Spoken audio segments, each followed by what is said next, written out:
Kembali lagi di Cerita Cinta Channel. Jangan lupa like, comment, and subscribe ya. Terima kasih. Jingga, Kak, kamu ngapain di sini? Pekik Nadine ketika melihat kedatangan sahabatnya sudah di depan pintu kamar kos. Aku lagi kesel, mau nginep di sini lagi, boleh ya? Pinta Jingga dengan wajah memelas. Maaf Jingga, tapi kayaknya nggak bisa.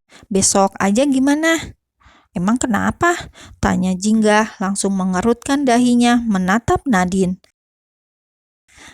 Enggak apa-apa sih, cuma jangan sekarang ya, please. Kamu ngumpetin cowok ya? Tebak Jingga dan langsung menunjuk wajah Nadine. Glek, Jingga bisa melihat dengan jelas bagaimana Nadine bersusah payah menelan salivanya. Ya elah, haha, muka kamu biasa aja, Nat. Ya udah, kalau kamu lagi sibuk sama doi, aku pulang. Bye-bye. Jingga terkekeh melihat wajah Nadine yang terlihat begitu tegang, sementara Nadine langsung menghela nafasnya lega ketika Jingga sudah pergi dari kosannya.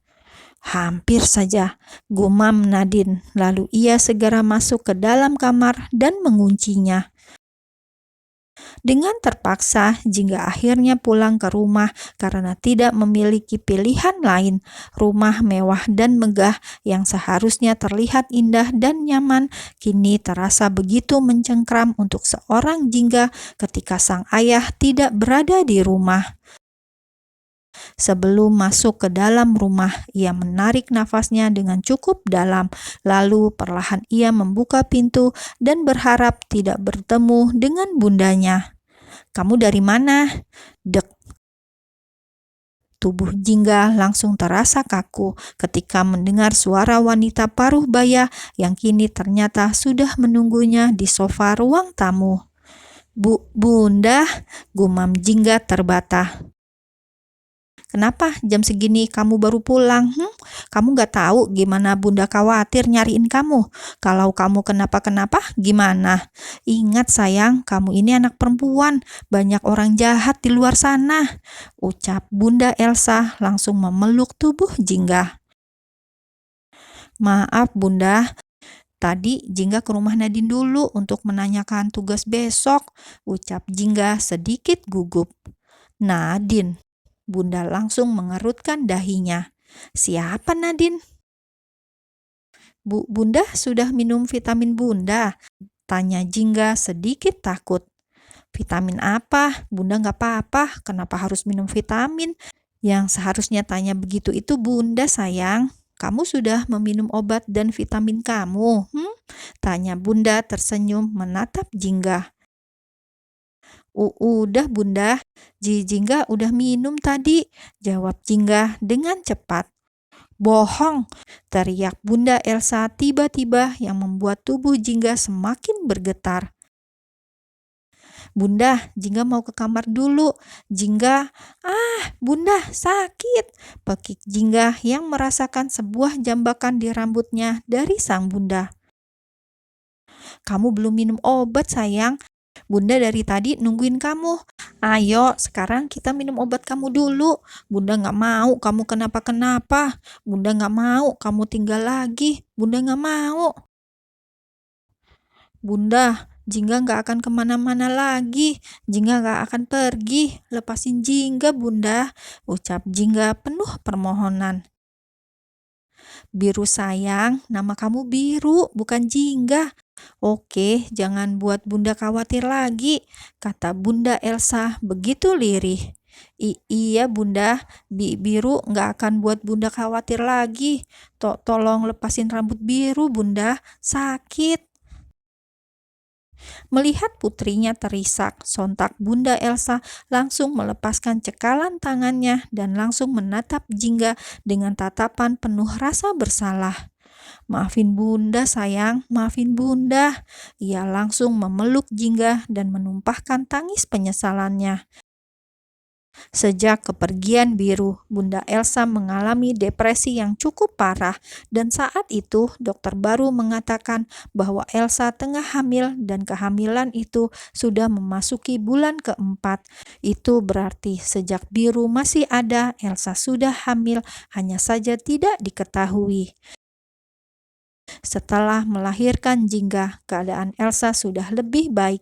Hanya saja sesekali akan ada di mana dirinya kembali terpuruk dan menganggap bahwa Jingga adalah Biru.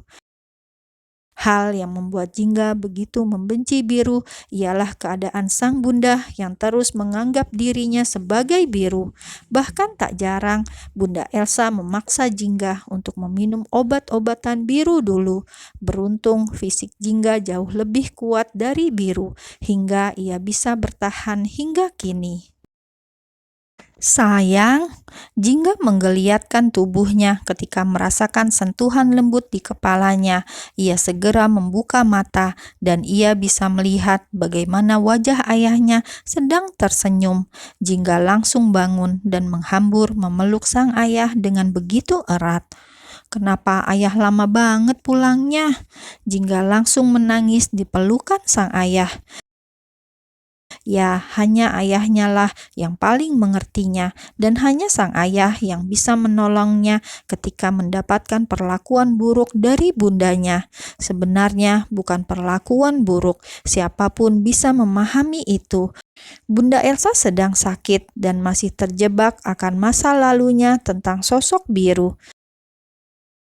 Jingga pun awalnya juga memaklumi itu, namun lambat laun ia jengah dan sakit hati ketika semakin dibanding-bandingkan dengan sosok kakaknya. Bahkan tak jarang nilainya selalu dibandingkan dengan Biru. Bunda Elsa juga sampai membuat keputusan di mana Jingga harus homeschooling agar bisa seperti Biru. Karena itu, sejak itu Jingga memberanikan diri untuk kabur dari rumah karena ia sudah lelah selalu dibandingkan dan dianggap sebagai sosok Biru. Itu juga yang membuatnya membenci sosok Biru karena hanya sosok itu yang paling sempurna di mata sang bunda, sementara dirinya seolah tak ada arti apapun di kehidupan Bunda Elsa. "Maafin ayah ya, kemarin ada pekerjaan tambahan yang harus ayah selesaikan," ucap ayah Faris mengusap kepala Jingga. "Apakah bunda menyakiti kamu lagi?" tanyanya dengan lembut. Jingga tidak berani menjawab. Namun Faris tahu betul bagaimana perasaan anaknya. Faris juga tidak tega melihat putrinya tersakiti oleh istrinya sendiri. Namun ia juga tidak tega bila harus memasukkan Elsa ke dalam rumah sakit jiwa lagi karena Elsa tidak sepenuhnya gila. Dulu istrinya sudah pernah mendekam di rumah sakit selama hampir 3 tahun hingga Faris merasa tidak tega dan akhirnya ia menjemput istrinya lagi. "Sudah ya, sekarang putri ayah mandi dulu, siap-siap ke sekolah, ayah tunggu di bawah," kata ayah Faris melepaskan pelukan Jingga. "Bunda udah minum obat?" Selalu pertanyaan itu yang Jingga lontarkan kepada sang ayah setiap pagi. "Sudah sayang, jangan khawatir, bunda pasti akan segera sembuh," ucap ayah Faris tersenyum. Jingga menganggukkan kepalanya dan bernafas lega. Ia pun segera mandi dan bersiap. Bila bundanya sudah meminum obatnya, maka sudah pasti harinya akan aman. Kemarin bundanya sempat kambuh lantaran tidak mau meminum obat atau yang biasa disebut vitamin itu. Hanya ayah Farislah yang berhasil membujuk bunda untuk meminum obatnya dan kemarin ayah Faris sedang tidak ada di rumah. "Pagi sayang," sapa Bunda Elsa begitu lembut. Jingga tersenyum dan segera menghampiri bundanya. "Cup, pagi juga bunda," balas Jingga setelah mengecup pipi Bunda Elsa. Jingga sangat menyayangi bundanya, namun terkadang ia juga takut dan kesal bila terus dibandingkan dengan sosok kakaknya. Siapa bilang ia tidak khawatir dengan keadaan bunda, hanya saja ia tidak bisa berbuat banyak selain berdoa. "Kamu mau bawa mobil sendiri atau dijemput Bagas?" tanya Bunda sambil menyendokkan nasi goreng ke piring Jingga. "Jemput Bagas, Bun," jawab Jingga lalu segera memakan sarapannya. "Tapi sudah jam segini, kenapa dia belum datang?" tanya Bunda Elsa lagi ketika matanya melirik ke arah jam yang berada di belakang Jingga. "Gak tahu, Bun, tapi semalam dia bilang mau jemput Jingga," keluh Jingga menghela nafasnya sedikit berat. Bagas adalah nama kekasih Jingga. Dia sering menjemputnya ke rumah, bahkan sering main dan mengobrol dengan orang tua Jingga. Namun akhir-akhir ini memang laki-laki itu sudah jarang mengantar dan menjemputnya, apalagi main ke rumahnya. "Jingga bareng sama ayah aja ya," sahut ayah Faris. "Ayah mau pergi lagi?" tanya Bunda Elsa langsung menatap ke arah suaminya. "Hanya sebentar, Bunda, nanti siang ayah pulang kok," kata ayah Faris, dan Bunda Elsa langsung tersenyum mendengarnya.